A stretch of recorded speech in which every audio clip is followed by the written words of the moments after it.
¿Qué tal? ¿Cómo están? Un agrado saludarles. Muy buenos días, muy buenas tardes, muy buenas noches a la hora que usted nos ve en la extensa red que transmite nuestro programa, Las Cartas sobre la Mesa, que ya por 5 años le acompaña semana a semana para poder entregarle perspectivas de lo que está pasando en el mundo a nivel regional y, por supuesto, a nivel doméstico, a nivel de lo que pasa en Chile, en temas de importancia estratégica, política y, por supuesto, aportando para que usted tenga temas de conversación. Eso lo hacemos a través de todo lo que es TV Mundo, con como Ñublevisión, con todo lo que es la red de Yanquihue, con todas otras operadoras de cable que transmiten nuestro programa y por supuesto Radio Nunguén en Concepción, que también nos permite llegar a un sector de la población importante en la región del Biobío. Estamos, por supuesto, junto a Joyería Auros, que le permite a usted no solamente comprar joyas, o mirar cómo invertir. Ramos Joyería Auros también tiene esas pequeñas barritas de oro que le permiten a ustedes con muy poca inversión a invertir. Dada la incertidumbre económica que tenemos, no cabe duda de que buscar elementos de inversión más allá de lo que es colocar en fondos mutuos, ahorro a plazo, etcétera. También está esta posibilidad de poder comprar estas barras de oro que están en diferentes precios, diferentes formatos y que usted encuentra todo en Joyería Auros. Veamos lo que está pasando a nivel mundial, pero vamos a aprovechar este programa para poder mirar quizás el mundo de una forma quizás más global, más, no diría distinta, pero colocarle a ustedes los temas para de conversa en el verano. Efectivamente, yo diría que si vamos a hacer una visión macro primero, no hay duda de que lo principal es que la cantidad de conflictos bélicos que hay a nivel mundial es bastante alta, no se trata solamente de Ucrania, se trata de conflictos que hay en África, que hay en Medio Oriente, que hay en Asia, y que, claro, nosotros no sabemos mucho de ellos porque no siempre son bien abordados por nuestra prensa local. Y en eso quisiera digamos, hacer un pequeño giro porque las guerras tienen un costo humanitario impresionante, no solamente por la cantidad de muertes de soldados, civiles, niños, adolescentes que fallecen. De hecho, cuando estamos grabando este programa, se sabe de la muerte de todo el equipo del Ministerio de Interior de Ucrania, digamos, que muere en un accidente de un helicóptero y ese helicóptero cae encima de una guardería infantil, donde falleciendo varios niños, hay por lo menos 18 muertos, incluyendo al ministro del Interior de Ucrania. Las causas se están investigando y probablemente cuando usted escuche este programa y lo vea, se va a dar cuenta que hay tres hipótesis posibles, desde una falla mecánica hasta un potencial atentado. Y de eso probablemente vamos a ver mucho más concretamente qué es lo que sucedió en términos efectivos. Entonces, yo ya tenemos en la práctica un panorama donde para nosotros está muy marcado por la invasión de Rusia a Ucrania.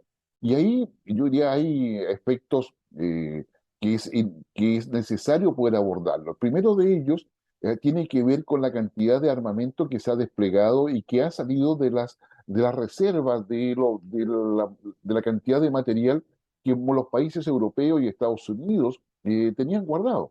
Y esto significa un desafío tecnológico de innovación, porque ya tan pronto eso se va usando, significa que cada uno de los países debe necesariamente reponer toda esa capacidad bélica para defender su soberanía, poder potenciar su proyección a nivel mundial dentro de lo que son los objetivos al año 2050. Sí, efectivamente, 2050.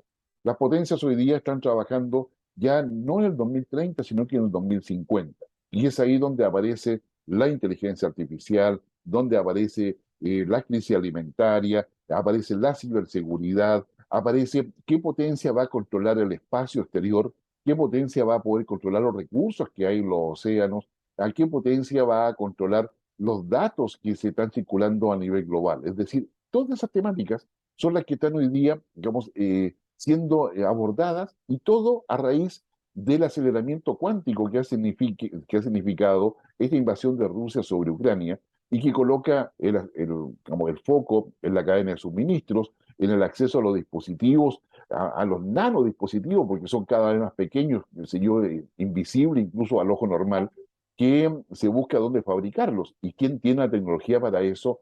Son los países de Europa y de Estados Unidos. China está acelerando muchísimo su salida tecnológico para poder fabricarlos ellos, pero también ha generado un efecto, yo diría, importante en la industria de defensa. es importante tener presente que, si bien, como desde el punto de vista ciudadano, uno dice, oh, van a fabricar más armas, sí, efectivamente. Y eso constituye un riesgo futuro, por supuesto que sí, pero también significa un desarrollo tecnológico que va a tener un impacto en toda la cadena productiva, en todas las áreas que usted se imagine, desde el tipo de alimentos artificiales que probablemente ya van a empezar a aumentar considerablemente, todo lo que significa la búsqueda de nuevos minerales, desde las tierras raras, que Chile también tiene, dicho sea de paso, hasta los minerales que permitan disminuir la emisión, ¿no es cierto?, de carbono, cooperar a lo que es el medio ambiente. Entonces, la guerra de Ucrania, en la verdad, más allá de todo lo que significa desde el punto de vista humanitario, desde el punto de vista, digamos, de gobernanza global, también ha significado un impulso impresionante desde el punto de vista del desarrollo tecnológico con miras a ver qué potencias se quedan con todo eso de aquí a 30 años más. Y junto con lo que está pasando en Ucrania, hay otra cosa que está sucediendo y que le recomiendo a usted que pueda seguirlo, que es la conferencia de Davos. La conferencia de Davos que la organiza el Foro Económico Mundial, más conocido como WEF, establece cuáles son los riesgos y amenazas, pero también va estableciendo cuáles son los lineamientos. Y ahí hay preocupación por las subvenciones, por ejemplo, que da China, hay preocupación por el rol que está jugando Irán a nivel global, también Turquía, y de qué manera ese desarrollo tecnológico se hace posible difundirlo a todas las otras naciones, y de qué manera esas naciones pueden acceder a todo ese nuevo conocimiento. Eh, y en esa perspectiva, digamos, lo que dice Davos es que sabe que nuestros principales riesgos futuros van a estar asociados a las crisis políticas, sociales y económicas derivados de la inflación o del aumento del costo de la vida. Claro, porque mayor tecnología significa mayor inversión, significa que surgen nuevas desigualdades y eso significa problemas políticos. También, digamos, coloca la atención Davos en lo que es todos los desastres naturales desde los huracanes, los maremotos, los terremotos y todas las implicancias que eso tiene en la calidad de vida de las personas. Eso en un contexto, además, como ellos mismos lo dicen, de confrontación geoeconómica, donde se está buscando el control de todos esos recursos que están en la Tierra, en el espacio y, por supuesto, como decíamos, en el mar, el foco que hay en la Antártica. Es decir, la cantidad de temas que hoy día se está discutiendo a nivel superior de la CELI, si usted gusta, a nivel mundial, son temas que muchas veces acá en Chile los dejamos pasar porque estamos más preocupados de nuestro futuro inmediato.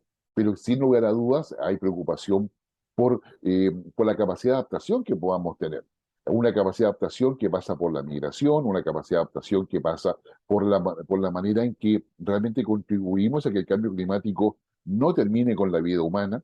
Tenemos un tema de sobrepoblación que es relevante, a la cual hay que alimentar, que hay una serie de elementos de erosión social, donde la sociedad no cumple con las expectativas, tiene una necesidad de avanzar en, qué sé yo, una mejor expectativa en términos de su desarrollo social, pero que también significa, digamos, enfrentar algo que nos preocupa a todos. Digamos, la democracia va perdiendo su capacidad de responder oportunamente a la demanda de la sociedad. Y eso significa que en muchos países, como sucede también en nuestro país, hay indicios de polarización, hay indicios de una confrontación social con protestas, disturbios, etcétera. Entonces, hay una preocupación en que esa polarización pues, digamos, dificulta muchas veces la incorporación de políticas públicas que sean oportunas para poder disminuir todo lo que es el impacto del cambio climático. Usted ya lo ve, estamos en el mes de enero y ya en muchas zonas del país pareciera ser que el verano está terminando, no obstante hace calor. Y eso significa claramente, digamos, problemas futuros. Y lo propio pasa con la ciberseguridad y pasa con lo que son los datos personales de cada uno de nosotros que hoy día están en un teléfono cada vez más potente, pero que si alguien los toma, puede acceder no solamente a nuestras claves, sino que conocer todo lo que hacemos en el minuto a minuto. Entonces, se requiere en la práctica, yo diría, una perspectiva, yo diría, mucho más global, que es lo que hace justamente en Davos, en una reunión donde se juntan académicos, se juntan políticos a nivel global, líderes empresariales, líderes de organizaciones sociales también que concurren allá para poder llegar a cierto consenso, a cierto acuerdo. Y eso, sin lugar a dudas, constituye quizás nuestro mayor desafío, entender que el mundo cada vez es más interdependiente por una parte, saber que nuestro mundo cada vez tiene mayores necesidades de cooperación y que los organismos internacionales no están logrando que esa cooperación sea perceptible para cada uno de nosotros. Esos elementos que hoy día están en discusión en medio de estos conflictos que tenemos a nivel global, esta confrontación que vemos entre China y Estados Unidos, el rol muy importante que juega India, el ponerse de acuerdo respecto a cómo va a quedar la gobernanza mundial, es decir, cómo van a actuar las potencias de aquí a futuro. ¿Van a actuar coordinadamente?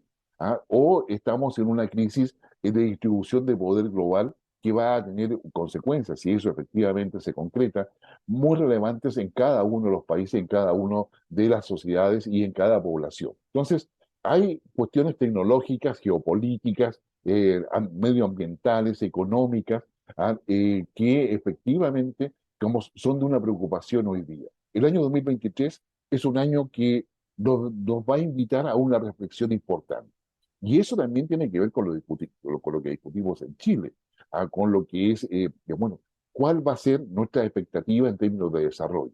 Nos preocupa muchísimo lo que está pasando en Perú, un Perú que no logra superar la crisis, la mantiene, yo diría, atrapada en un Congreso que no se pone de acuerdo en Perú, con una presidenta que no logra generar la conducción que se requiere y probablemente vamos a tener novedades que ojalá sean positivas en las próximas semanas respecto a si eso se puede o no se puede superar. Tenemos en consecuencias un panorama que nos debería estar preocupando. Y como les decía, en Chile tenemos un Congreso Futuro, y yo lo recomiendo sinceramente que puedan buscar. Hay una serie de portales de un Congreso Futuro que no se hace solamente en Santiago o Valparaíso, sino que se hace con una cantidad de sesiones en regiones y que yo realmente les sugiero busque los temas que se están abordando. En este año se está abordando particularmente lo que es inteligencia artificial, lo que es el metaverso, la implicancia que eso tiene y sin lugar a dudas pasa a ser un tema de conversación necesario. ¿Qué cosas debemos conversar sobre el futuro? Y ese futuro no es la continuidad lineal de lo que hemos vivido, que conocemos. Significa construcción y un aporte ciudadano que es realmente fundamental para todo eso. Y en esa perspectiva creo que tenemos mucho que hacer o mucho que decir.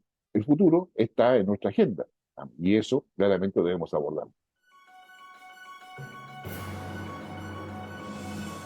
Efectivamente, una de las cosas que está marcando la agenda a nivel mundial es todo lo que es el avance tecnológico, pero eso está muy asociado a la innovación, está muy asociado al desarrollo científico. Las potencias tienen una verdadera competencia, están las patentes, están las nuevas capacidades tecnológicas que prácticamente nos dan una visión casi paralela, un mundo paralelo al humano, que es el metaverso. Bueno, de eso y muchos otros temas. Vamos a conversar con quién es la primera mujer ministra de un ministerio con un nombre larguísimo, como un ministerio que es del Ministerio de Ciencia, Tecnología, Conocimiento e Innovación de Chile. Y su ministra, una joven ministra, por lo demás debemos decir, doctora dedicada a la química, ella nació en Ovalle, así que le damos la bienvenida a toda nuestra red. Digamos, Silvia Díaz Acosta, un agrado poder tenerte con nosotros y muchas gracias por aceptar nuestra invitación. Muchas gracias, Guillermo. ¿Cómo estás? Bien, afortunadamente bien. Cuéntame así en breve, ¿cómo es que una persona que nace en Ovalle, en el norte del país, termina como ministra? ¿Cómo lo digamos? Pues yo imagino que esta pregunta te la han hecho siempre, pero ¿cómo sucede eso? Yo creo que con perseverancia, eso es Ya, algo que siempre, con eso me destaco. ya, A mí me gustaba mucho la ciencia, la curiosidad desde muy pequeña. Me iba muy bien en el colegio, era bien estudiosa, la verdad. Me gustaba mucho estudiar, siempre me ha gustado mucho estudiar. Me apasioné mucho por la química en el colegio. Tuve una profesora de química que me impulsó a entrar a las Olimpiadas de Química. Ahí partió mi amor un poquito por la ciencia. Luego decidí venirme a Santiago a estudiar a la Universidad Química. Después yo sentía que la carrera no podía pensar tanto, como que no me gustaban tanto los laboratorios y entré en una crisis profesional que yo creo que es la que la mayoría sufre como entre el segundo y el tercer año, hasta que encontré como química cuántica. Y yo dije, esto, wow, es como reventó mi cabeza. uno tenía que era mucha curiosidad. eh, Había mucha física, mucha matemática detrás. Siempre me hubiese gustado haber estudiado física, pero sentía que no era tan capaz para eso. Así que por ahí seguí avanzando y después luego sentía que Chile necesitaba más divulgadores de ciencia, que necesitábamos acercar el conocimiento, explicarlo mucho más en sencillo a la ciudadanía. Así que cuando terminé el doctorado decidí dedicarme mucho más a la gestión, al desarrollo de políticas públicas en torno al conocimiento y a la divulgación. Ujú. Y ahí me fui arrancando de la academia, insertando en el mundo mucho más político y en el mundo de la democratización del conocimiento por medio de Congreso Futuro. Y Ujú. luego terminé acá el año pasado a partir de septiembre. Sí, bueno, efectivamente tú estás en el cargo al control de septiembre. A ver, este es un ministerio que es nuevo porque se hace una refundación de varias otras cosas anteriormente. ¿Ah? ¿Y en qué está el ministerio hoy día? Porque es un ministerio de ciencia, tecnología, conocimiento e innovación. Y son cada una de esas palabras tiene un contenido, pero inmenso. ¿Ah? ¿Y qué está haciendo? Porque yo imagino que no toda la gente entiende lo que hace el ministerio, ¿ah? Porque está muy alejado de la economía, que no tiene preocupado de la seguridad, muy alejado de lo cotidiano, pero sin embargo lo cotidiano no tendría sentido si no existiera, digamos, un foco desde el Estado y del sector privado en este tipo de cosas, la tecnología, la ciencia, la innovación. ¿Cómo están, cómo tú podrías explicarle a las personas, bueno, qué es el ministerio? Es un ministerio que tiene un nombre efectivamente muy largo, que hace que no se entienda lo que hace realmente si uno no pertenece directamente a este ecosistema. Ya, El ministerio, y estamos potenciando dos vías súper importantes, tres vías para ser más ya, específicos. La primera vía es que Chile ha invertido en ciencia y conocimiento hace mucho tiempo. Todos los presidentes que no han, que han sido que han precedido. estado antes, ¿no es cierto?, de nuestro gobierno, han impulsado diversas formas de ciencia, de desarrollo de ciencia y conocimiento. Por lo tanto, nosotros entendemos que las capacidades que están instaladas en Chile, este desarrollo, que es altamente potente y se destaca a nivel internacional, Chile hace ciencia de excelencia. Así es. Esos conocimientos ya formados se tienen que poner a disposición de los desafíos que nuestro país tiene. Eso es lo principal que estamos haciendo. Los científicos pueden contribuir en temas de democracia, en temas de cohesión social, en temas de seguridad alimentaria, en cómo mejoramos nuestra economía, en cómo mejoramos nuestra seguridad ciudadana. Por lo tanto, estamos tomando todas esas capacidades que ya están desarrolladas en generar respuestas concretas a lo que necesitan los ciudadanos y el resto de los otros ministerios. También estamos trabajando en fortalecer considerablemente nuestro ecosistema. Nuestro ecosistema necesita muchas más becas, necesitamos poder insertar a todo ese capital humano que formamos en el extranjero y que hemos formado en nuestro país, tanto en el sector público, en el sector privado como en la academia. Chile, la principal ciencia que se realiza es de las universidades, casi alrededor del 90% de la investigación está asociada a las universidades. Por lo tanto, nosotros tenemos el deber de poder fortalecer todo el desarrollo de ciencia, tecnología, conocimiento e innovación asociado a las universidades. Y eso es a través de fortalecimiento de inversiones, ¿no es cierto?, del tipo mucho más basal, que permiten hacer ciencia por curiosidad, ciencia aplicada y ciencia también, ¿no es cierto?, que aporte a un modelo de desarrollo mucho más productivo. No hay que olvidarse que la ciencia por curiosidad, esta ciencia de frontera, al que los científicos generalmente investigan los temas que ellos quieren investigar, es lo que ha hecho que nos podamos posicionar hoy día donde estamos. Toda esta gran respuesta que tuvimos en torno a la pandemia fue gracias a que científicos históricamente llevan estudiando este tipo de temas y reaccionaron muy rápido frente a un gran desafío que teníamos en ese momento. Entonces, la ciencia por curiosidad es fundamental en esto y nosotros estamos convencidos de que tenemos que fortalecerla. Y la ciencia aplicada también, porque también sirve para poder solucionar problemas concretos, ¿no es cierto?, que las empresas, que este sector privado tiene. Y es un sector que nosotros tenemos que incluir también en nuestro ecosistema para poder tener una mayor inversión en materia de ciencia, tecnología, conocimiento e innovación y así poder aumentar el presupuesto considerablemente. Silvia, una pregunta que yo creo que a todos que nos siguen, nos ven desde Arica a Punta Arenas, ¿qué pasa con la labor del ministerio y la descentralización? Porque al final tenemos muchas universidades regionales, no todas hacen ciencia aplicada, ¿ya? Muchos se mantienen en lo teórico, ¿ah? Pero digamos la ciencia, la innovación, la tecnología tiene que tener un sentido, si no productivo, pero por lo menos que coopere a mejorar la calidad de vida de las personas, digamos, de los entornos donde están. Y ahí tenemos la agricultura, la minería, la pesca, lo forestal, por decirlo menos, y luego todas las innovaciones que son mucho más asociadas a los servicios. ¿Cómo está el tema del ministerio y la descentralización? ¿Ah? Porque se piensa que todo pasa en Santiago, pero eso no es tan así.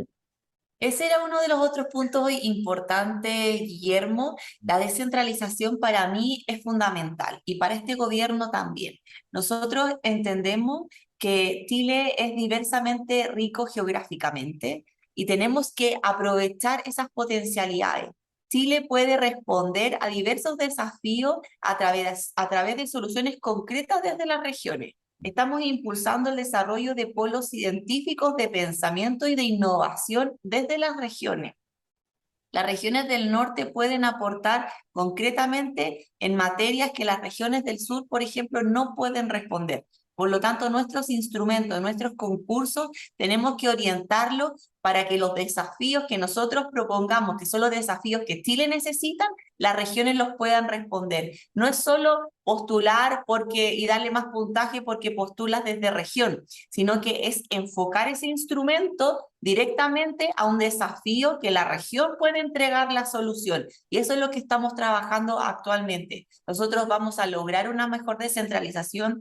Tenemos que apoyar a las universidades estatales y regionales con mayor recursos para que sigan haciendo esa ciencia mucho más teórica por curiosidad y así aportar concretamente con conocimiento a todo el país. ¿Sí? Digamos, Silvia, y siguiendo en esa misma línea, ¿cómo se relaciona con el resto del Estado? Porque para hacer ciencia, no ya la idea, y tú lo decías al principio, no es que el científico esté encerrado en un laboratorio, aislado del resto, sino que tienes que hablar con Hacienda, con Economía, y tienes que hablar, no sé, con Corfo, tienes que hablar con bienes nacionales, porque hay que buscar un terreno para colocar un observatorio, un centro científico. ¿Cómo ha sido la recepción al interior del Estado? Porque digamos, vivimos en un Estado compartimentado, entonces no es fácil muchas veces poder llevar políticas públicas donde se requiere la concurrencia o la convergencia de varios otros organismos. Estamos en un punto de inflexión súper importante porque este gobierno, este nuevo Estado, entiende que el conocimiento se debe poner al centro de la discusión. Se tiene que poner al centro para poder lograr el desarrollo de nuestro país. Trabajamos con diversos ministerios a través de varias formas. Una de las formas más importantes es que estamos trabajando en el desarrollo productivo sostenible. Es un modelo de trabajo en el que busca que toda la producción, ¿no es cierto?, de nuestro país transite en una vía completamente diferente de la que ha transitado antes, en una vía que proteja nuestro medio ambiente, que tenga trabajos mucho más justos, que sea pensado en conjunto con el Ministerio de Ciencia, el Ministerio de Economía, el Ministerio de Energía, el de Medio Ambiente y el de Minería. Todos esos recursos van a venir a fortalecer todo el trabajo, los instrumentos que se realizan desde regiones, instrumentos que promuevan la descarbonización, que promuevan investigaciones sobre cambio climático y temas que protejan, ¿no es cierto?, nuestro ecosistema y a nuestra biodiversidad. Nuestro ministerio, cualquier política que desarrolle tiene que ser consultada con este comité interministerial que lo mandata. Es un comité que está liderado por el Ministerio de Educación, el Ministerio de Economía, el Ministerio de Hacienda. Siento que todos los ministerios entendemos que la ciencia está de forma transversal en todo eso. Por ejemplo, el aumento presupuestario que tuvimos este año, que fue de un 13,3%, es histórico. Nunca antes había habido un aumento de ese volumen. se aprobó de forma unánime en el Congreso porque fue defendido correctamente, fue defendido y fue propuesto de tal forma que nosotros seamos capaces de poder ejecutarlo. Y ese presupuesto no es solo para este ministerio, es un presupuesto transversal para diversas carteras que ven materia de ciencia, tecnología, conocimiento e innovación. Por lo tanto, nosotros estamos trabajando de forma cohesionada con el resto de los ministerios para tener una agenda en conjunto de desarrollo de mucha más ciencia y tecnología, Ya.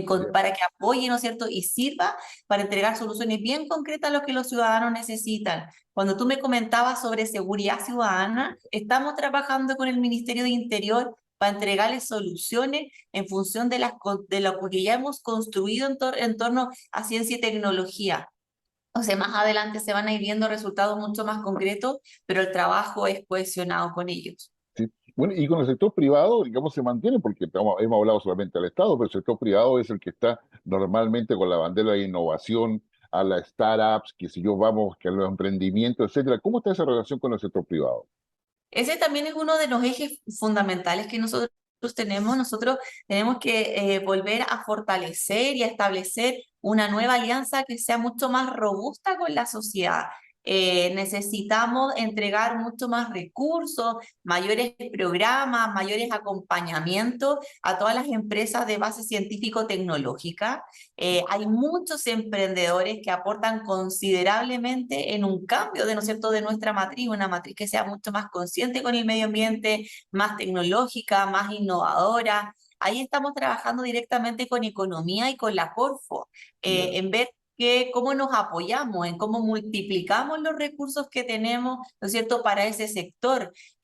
No estamos compitiendo, ni yo tengo una cantidad, ni Corfo tiene otra cantidad, sino que apoyamos en la medida de lo que yo puedo aporto un poquito, Corfo aporta otro poco y hacemos un fondo considerable para ello. Por eso es un trabajo bien en conjunto. El sector privado es un sector que quiere contribuir mucho al país, tiene las mismas ganas que el Estado, por lo tanto tenemos que aprovechar de eso y estamos construyendo y fortaleciendo esa relación para que en la medida que avance el tiempo, ¿no es cierto?, la inversión en temas de CTCI sean mucho más alta y podamos acercarnos, ¿no es cierto?, a ese camino del 1% que es tan deseado. Ya. O sea, para los que no escuchan, el CTCI es el que vamos, es ciencia, tecnología, conocimiento e innovación. Aunque la forma, claro, lo que pasa es que cada ministerio finalmente va desarrollando su propio vocabulario, que no siempre el resto entiende para poder entenderlo. Ahora, dentro de eso, los municipios tienen algo que ver con esto, con lo que el ministerio está haciendo, porque finalmente, o sea, ir a hablar, o sea, yo no sé si tú tienes seremías, o sea, porque todos los otros ministerios tienen un seremi en cada región. Digamos, que si yo, digamos, ¿cómo estás abordando eso? Porque son demasiadas cosas a la vez que hay que coordinar, ¿ya? Y hay que educar al resto del Estado respecto a lo que tú estás contando. Como este ministerio partió hace muy poco, en la instalación se crearon seremías por macrozona. Ya, ok. Nosotros tenemos 5 macrozonas aparte de la región metropolitana. Nosotros tenemos la obligación, la ley nos mandata que al 5.º año de cumplimiento del ministerio se entrega la nueva propuesta para incrementar las seremías y al 10.º año del ministerio tienen que estar instaladas todas las seremías. Por lo tanto, en octubre de este año nosotros entregamos nuestra propuesta de incremento de seremía. Es muy probable que tengamos un par de seremías más y que las seremías actuales concentren menos cantidad de región. Eso hace que la movilidad sea un poco más difícil porque hay seremis que tienen alrededor de 4 regiones. Y lamentablemente en Chile las distancias entre región son muy altas o hay poca conectividad. Entonces, eso hace que haya ciertas regiones que, ¿no es cierto?, no tienen un rol tan activo del Ceremi porque no alcanza en un mes, por ejemplo, a moverse por sus 4 regiones. Intenta, pero los equipos son pequeños. Entonces, eso es algo que tenemos que solucionar y nuestro compromiso es en octubre entregar una nueva propuesta para que sea aprobada, ¿no es cierto?, en términos de presupuesto también y por supuesto, en el Congreso. Y eso va a fortalecer también mucho el aporte que las regiones entregan. Pero así es donde como se organiza principalmente el ministerio. ¿Sí? Como Silvia, una de las cosas que uno aprende, por lo menos digamos, cuando habla de ciencia, tecnología, innovación, es que el tema de las patentes.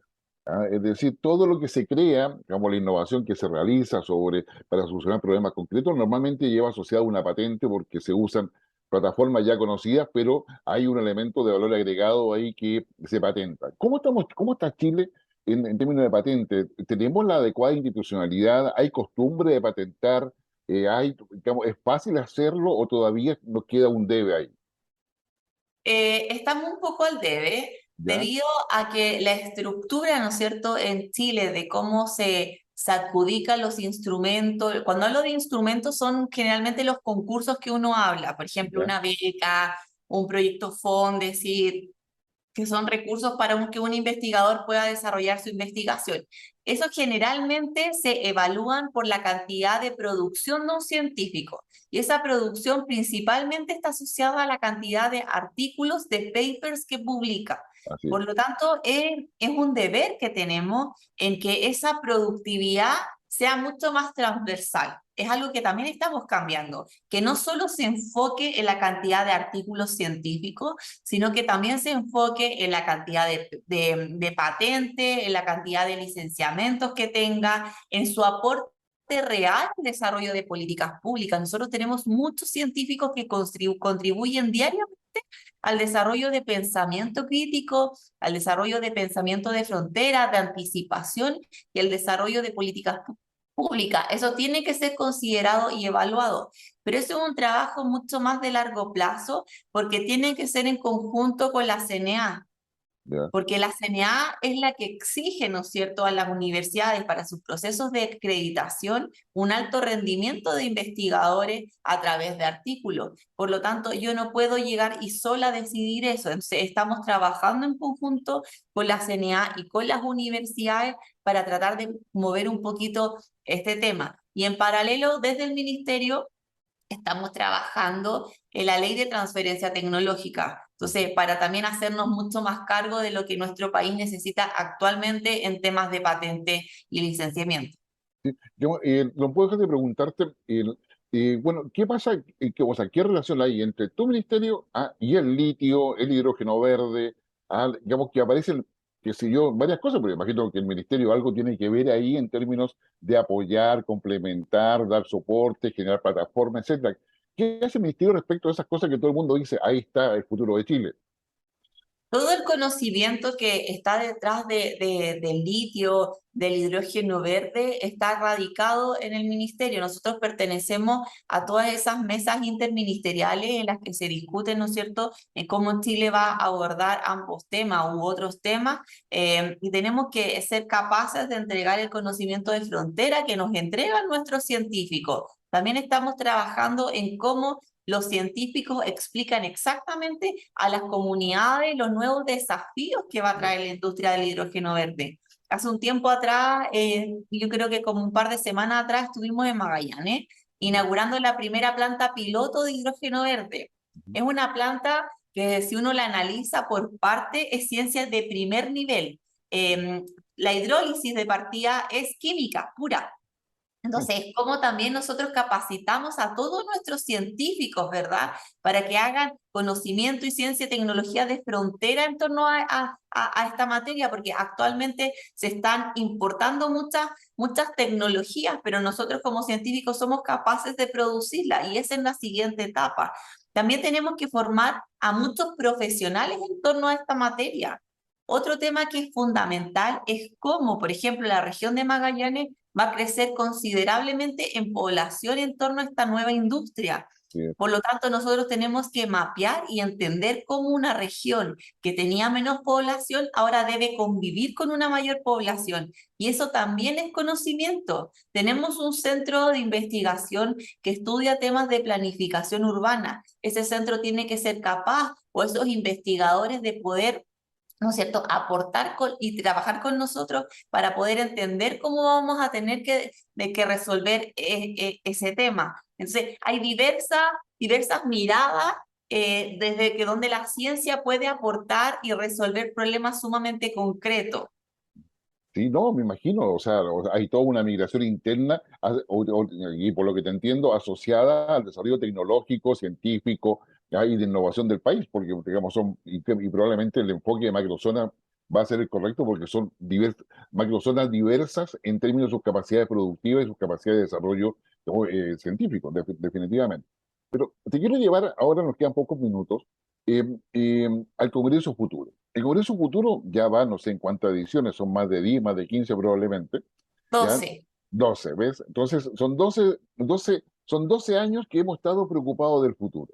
¿Ah? ¿De qué sirve hacer el Congreso Futuro? O sea, es decir, digamos, hemos tenido acá un desfile de premios Nobel, científicos de buen nivel. ¿Ah? Primero, destacar la importancia del Congreso Futuro. ¿Por qué es importante que Chile lo realice? Y entiendo que no hay otro país de América del Sur, por lo menos, que lo haga. La importancia que tiene el Congreso Futuro es acercar este pensamiento, este conocimiento que es de frontera, que generalmente está encerrado en las universidades, que está encerrado como en los propios laboratorios, a los ciudadanos. ¿Cuál es la importancia de tomarnos espacios públicos que generalmente son utilizados para otro tipo de cosas, en mostrar lo que está pasando tanto en Chile como está pasando a nivel internacional? También sirve para que los ciudadanos se den cuenta que la inversión que ha hecho Chile en términos de ciencia y las capacidades, ¿no es cierto?, y los talentos que tenemos son muy similares a los internacionales. No estamos en desventaja. Se presentan diversos temas, temas asociados a cambio climático, inteligencia artificial, democracia. Entonces, también se entrega ese conocimiento para que nos hagamos preguntas. El hacernos preguntas diariamente sirve para poder querer una mejor educación, para querer una mejor ciudad, una mejor relación, ¿no es cierto?, con los estados, con nuestros poderes, con nuestra democracia, con nuestro vecino. Entonces, eso cuando uno habla de democratizar el conocimiento, es llevarlo a todas las personas. El conocimiento no es de élite, es para todos. Y nosotros como Estado tenemos el deber de entregarlo. Ese es el principal objetivo que tiene Congreso Futuro. Además que genera una relación que es poco común, una relación en que el sector privado se junta con el sector público, con el Estado, para conversar un mismo tema. Se junta la academia, los investigadores y también se junta la sociedad civil, todos como una misma persona, para poder hacernos preguntas en torno a todos estos desafíos que están ocurriendo en Chile y de manera internacional. Bueno, hoy día, digamos, ya está, cuando estamos grabando esto, estamos grabando un día miércoles, digamos, estamos a mitad del Congreso Futuro de este año, digamos que empezó el día lunes, termina el día sábado, y el tema principal finalmente es inteligencia artificial, el famoso metaverso. ¿Cómo ves eso? O sea, ¿quién está metido en inteligencia artificial, aparte de ser usuario, obviamente, como de todo ese desarrollo? ¿Cómo estamos nosotros acá o cómo se ve del ministerio? Ese tema y abre, ¿no es cierto?, con este experimento de una conversación con Charles Darwin. Y lo que hace este experimento es un poco, yo creo, una llamada de atención. Es una llamada de atención en que existe y el metaverso cada vez es más real, pero no existen regulaciones al respecto. Entonces puede ser fantástico, tecnológico, llama mucho la atención, ¿no es cierto? ¿Quién no quiere ir, no sé, a otro país a través del metaverso y sentir esa sensación? Pero tenemos que regularlo. No puede quedar tan abierto como está ahora. Entonces, el Ministerio de Ciencia tiene un rol fundamental. Nosotros el año 2021 lanzamos nuestra política de inteligencia artificial. Este año estamos en la actualización de esa política y tenemos que incluir muchas más regulaciones en torno a la ética que está detrás del uso de este tipo de tecnología, este tipo de inteligencia. Porque recordemos que por más que se llame inteligencia artificial, el que está detrás es un humano.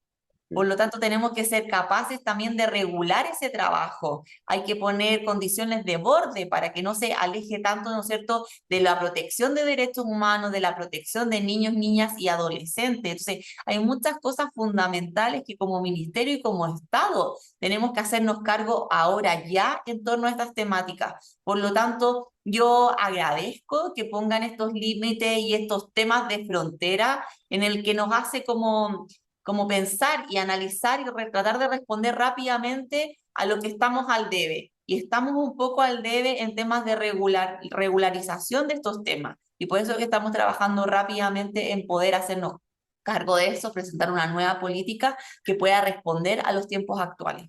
Sí, no, y mucho, o sea, la verdad que maravilloso. O sea, el, eh, es imposible pensar la ciencia sin libertad.